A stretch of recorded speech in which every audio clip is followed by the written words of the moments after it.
kasih dalam Kristus Yesus Tuhan kita, selamat bertemu kembali dengan kami HKBP Pekernolong, HKBP tertua di luar Pulau Sumatera, yang tetap setia bersama saudara dalam renungan Shalom. Untuk memulai renungan ini kita berdoa. Kami bersyukur kepadamu Tuhan yang senantiasa memberkati kami dalam seluruh aktivitas kehidupan kami mulai pagi hingga malam ini. Berkati seluruh pekerjaan kami, agar dengan demikian Engkau selalu memberikan yang terbaik bagi kami. Dan berkati kami malam ini ketika kami mendengar firman. Di dalam Yesus kami berdoa. Amin. Saudara-saudara yang kekasih, firman Tuhan untuk kita pada hari ini Sabtu 11 Oktober 2025 sebagaimana ditetapkan HKBP. Kita ambil dari 1 Yohanes pasal yang kedua ayat 18 hingga 29 dan yang menjadi pembimbing ayat 18. Demikian firman Tuhan. Anak-anakku, waktu ini adalah waktu yang terakhir. Dan seperti yang telah kamu dengar, seorang antikristus akan datang. Sekarang telah bangkit banyak antikristus. Itulah tandanya bahwa waktu itu benar-benar adalah waktu yang terakhir. Saya baca sekali lagi. Anak-anakku, waktu ini adalah waktu yang terakhir. Dan seperti yang telah kamu dengar, seorang antikristus akan datang. Sekarang telah bangkit banyak antikristus. Itulah tandanya bahwa waktu ini benar-benar adalah waktu yang terakhir. Demikian firman Tuhan. Saudara-saudara, di dalam Kristus Yesus Tuhan kita, sejak gereja mula-mula berdiri, banyak ajaran, banyak aliran, banyak orang yang menentang bahwa Kristus yang telah mati dan bangkit kembali bagi sebagian orang adalah tidak benar. Dan bahkan sampai sekarang masih banyak orang yang menolak itu. Katakanlah orang-orang yang agama di luar kekristenan. Tetapi bukan hanya itu. Pada awal-awal berdirinya gereja banyak aliran-aliran yang mencoba menggerogoti ajaran-ajaran yang benar tentang firman Tuhan, secara khusus tentang Yesus Kristus. Ada aliran doketisme, ada aliran stoa, ada aliran gnostik yang mencoba menggugat ajaran yang benar dengan mengandalkan pikiran, mengandalkan pemahaman sendiri tanpa berdasarkan firman Tuhan. Karena itu banyak ajaran-ajaran yang berakar atau berawal dari kekristenan, tetapi pada akhirnya menjadi sempalan-sempalan, menjadi ajaran-ajaran palsu, ajaran-ajaran yang tidak benar. Itulah yang dikhawatirkan oleh Rasul Yohanes ketika dia menuliskan surat ini kepada jemaat-jemaat mula-mula. Bagaimana gereja atau orang-orang Kristen akan selalu berhadapan dengan berbagai sempalan-sempalan kekristenan. Katakanlah aliran doketisme yang berkata bahwa Yesus itu tidak benar-benar bertubuh manusia, tetapi seakan-akan bertubuh. Dia adalah roh. Makanya ketika Yesus disalib, pada dasarnya itu tidak benar merasa kesakitan, kata mereka. Padahal pengakuan iman kita berkata, yang menderita di bawah pemerintahan Pontius Pilatus disalibkan, mati, dan dikuburkan. Itu artinya Yesus Kristus yang kita percayai itu adalah orang yang betul-betul secara nyata disalibkan, mati, dan dikuburkan, dan bangkit pada hari yang ketiga, dan kemudian naik ke surga. Tetapi sampai sekarang masih banyak orang yang mencoba tidak mengakui itu. Bagi Rasul Yohanes, mereka adalah orang-orang yang disebut antikristus, yang tidak percaya kepada Kristus, yang merongrong kewibawaan Kristus, yang merusak iman percaya bagi orang-orang percaya. Dan itu akan muncul Bukan hanya zaman dulu, di awal gereja mula-mula, sampai akhir dunia ini juga akan selalu datang yang mencoba untuk merusak pemahaman atau merusak iman percaya orang-orang Kristen. Yang pada zaman dulu itu muncul dengan berbagai aliran, tetapi sekarang banyak dengan ilmu pengetahuan dan teknologi. Karena di zaman ini, karena teknologi yang begitu luar biasa perkembangannya, banyak orang merasa Tuhan tidak diperlukan. Oleh karena itu percaya kepada Yesus dan percaya kepada Allah tidak diperlukan dalam pekerjaan. Karena orang-orang bisa memenuhi kebutuhannya dengan kemampuan sendiri, dengan kecerdasannya, dengan ilmu pengetahuan dan teknologi. Dan pada akhirnya mereka menjadi orang-orang yang ateis, dan ini sudah mulai berkembang. Bukan hanya di negara-negara yang sudah begitu luar biasa kemajuannya, tetapi juga di negara-negara yang sedang berkembang. Terdapat orang-orang yang seperti ini. Karena itu hati-hatilah bagaimana kita untuk hidup sekarang. Itulah yang diperingatkan oleh Rasul Yohanes di sini. Hati-hati orang-orang Kristen, bahwa akan banyak anti Kristus yang merusak, yang merongrong, yang menghancurkan keberadaan kekristenan, baik melalui tindakan, keputusan, perilaku, ajaran, godaan. Pada saat ini, zaman ini sungguh menjadi godaan untuk berpaling dari iman yang benar.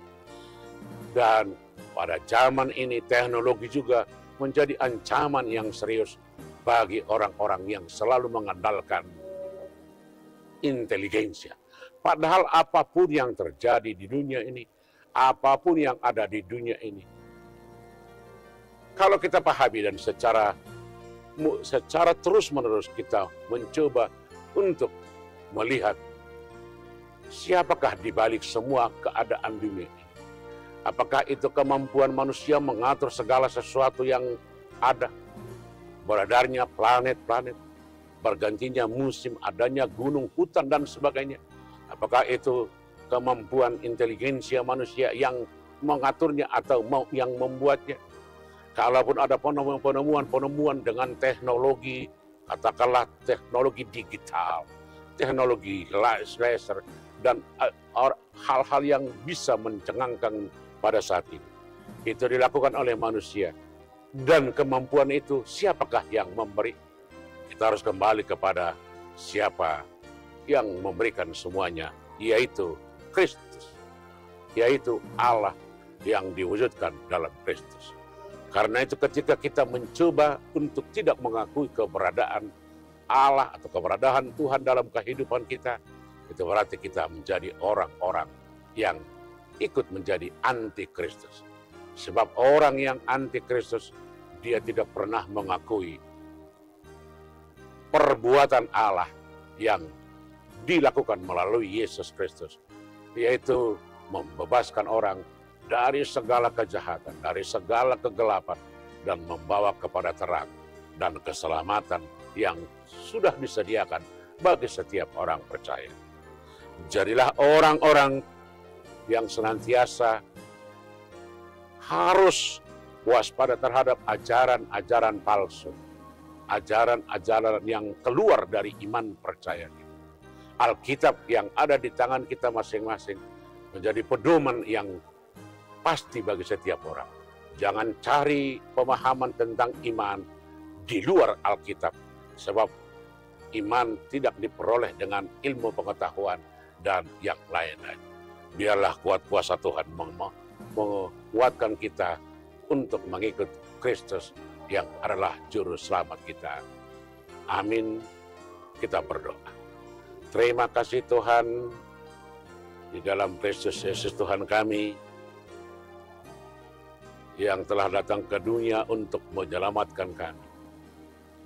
Biarlah Roh-Mu mengajar kami untuk dapat membedakan mana ajaran yang benar dan mana ajaran yang telah keluar dari firman.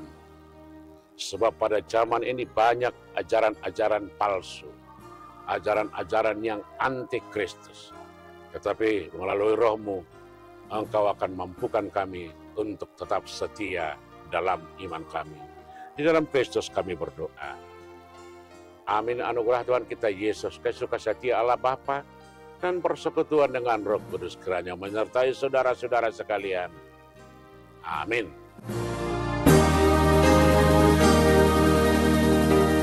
Amang-inang semua jemaat HKBP Kernolong, untuk tanggal 12 Oktober nanti kita akan mengadakan pesta besar, yaitu pesta Gotilon bagi gereja kita. Karena itu perlu pemahaman apa itu pesta Gotilon.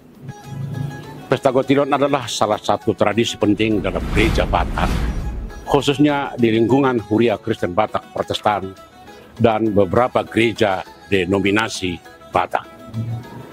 Kata Gotilon berasal dari bahasa Batak yang berarti hasil panen atau buah berkat. Maka, pesta Gotilon pada dasarnya adalah perayaan syukur atas berkat Tuhan, khususnya hasil panen dan rezeki yang diberikan sepanjang tahun. Maknanya dapat dipahami dalam beberapa hal. Yang pertama, ungkapan syukur kepada Allah.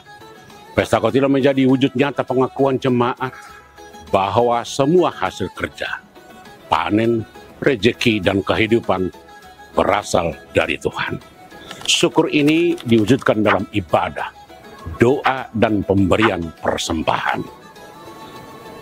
Yang kedua, persembahan hasil terbaik. Dalam Gotilon, jemaat membawa hasil bumi, hasil ternak, atau berkat lain sebagai persembahan.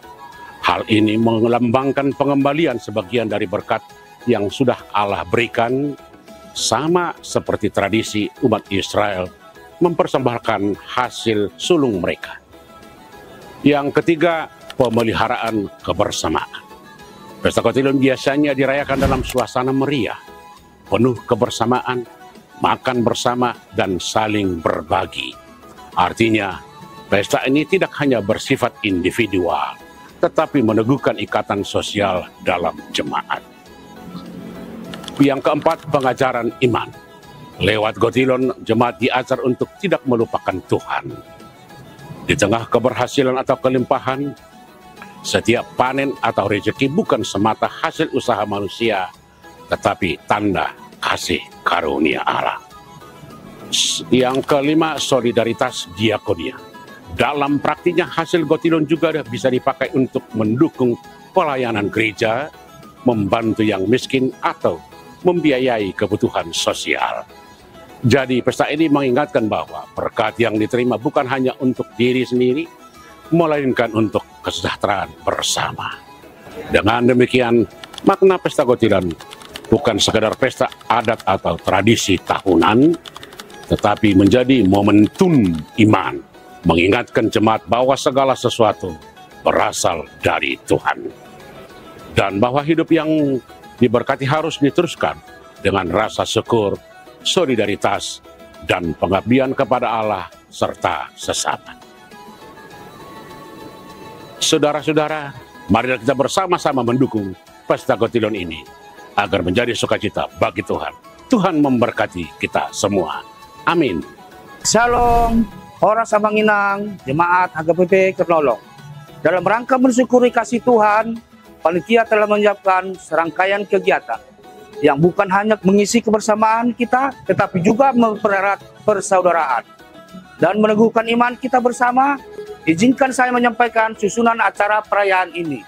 Pertama, pada hari Sabtu 13 September akan dilaksanakan berbagai perlombaan. Kita akan mengadakan perlombaan catur, perlombaan menghias nasi goreng. Kita akan melanjutkan dengan perlombaan karaoke, baik untuk kategori anak-anak maupun orang dewasa. Kedua, pada Sabtu 20 September 2025, kita akan bersama-sama mengadakan ibadah syukur dalam rangka HUT ke-106 HKBP Kernolong. Ketiga, pada Sabtu 4 Oktober, kita akan melaksanakan kegiatan Payas Joro, yaitu pembersihan gereja dan lingkungan sekitar gereja. Keempat, pada Minggu 5 Oktober, di setiap jam ibadah, kita akan merayakan perjamuan kudus. Dan terakhir, sebagai penutup rangkaian kegiatan, pada Minggu 12 Oktober, pukul 08 WIB, kita akan merayakan ibadah puncak sekaligus perayaan Pesta Gotilon. Saudara-saudara yang terkasih dalam Kristus, hasil dari Pesta Gotilon diperuntukkan sebagai operasional gereja kita untuk mendukung kelancaran seluruh kegiatan pelayanan pemeliharaan, sarana prasarana, serta berbagai kebutuhan gereja sehari-hari. Untuk itu, panitia telah melakukan berbagai upaya pengumpulan dana antara lain Silua. Silua adalah bentuk persembahan atau rasa syukur sebagai wujud terima kasih atas berkat Tuhan dalam pekerjaan dan kehidupan sehari-hari yang dibawakan kepada Tuhan melalui gereja. Wiksel kegiatan penjualan makanan dan barang yang dilaksanakan setiap hari, minggu pagi dan siang. Penjualan penjepit dasi dan bros. Bagi jemaat yang ingin mendapatkan penjepit dasi atau bros, silakan menghubungi Sintua Week-nya masing-masing seharga Rp50.000. Kupon bagi jemaat yang ingin mendapatkan kupon, silakan menghubungi Sintua Week masing-masing seharga Rp100.000. Celengan keluarga, setiap jemaat dapat mengumpulkan persembahannya melalui celengan yang telah dibagikan. Kepada masing-masing keluarga, sesuai dengan tema kita, hendaklah masing-masing memberikan menurut kerelaan hatinya, jangan dengan sedih hati atau karena paksaan, sebab Allah mengasihi orang yang memberi dengan sukacita, yaitu tertulis di dalam 2 Korintus 9 ayat 7. Donasi tunai atau transfer jemaat yang ingin memberikan persembahan dapat menyalurkannya melalui Bank BRI atas nama Pelita Ferawati, nomor rekening 0965 0100 0008 567 atau melalui QRIS yang terdapat pada gambar berikut.